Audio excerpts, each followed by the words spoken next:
I'm also a good user of electronic money. So my question, you're introducing the electronic euro, as I know. Yeah. So Yeah. how can switching to an electronic currency help?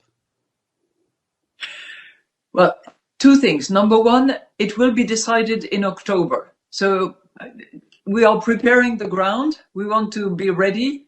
We want to be trained, but it will not be decided until October 23. Mm-hmm. The reason I'm personally convinced that we have to move ahead is a situation like the one we are in now. We are dependent on the supply of gas by a very unfriendly country.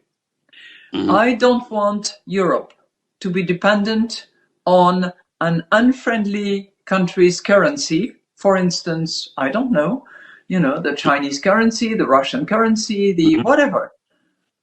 Or dependent on a friendly currency, but which is activated by a private corporate entity like, Facebook or like Google or anybody like that. I'm a user of Bitcoin too, so I had bought it when it started, and I hope that it also will work through the special system.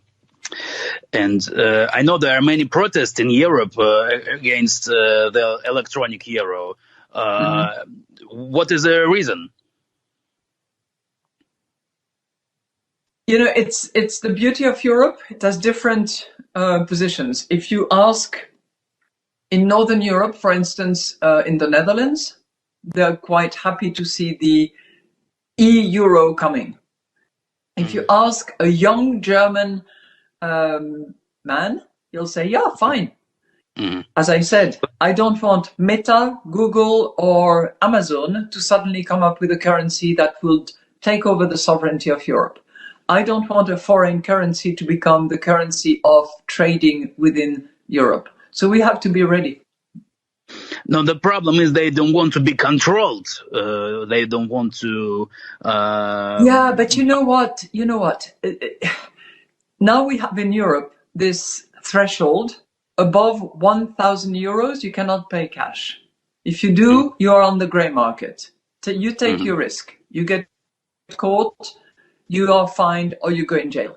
But the digital euro is going to have a limited amount of control. There will be control. You're right. You're completely right.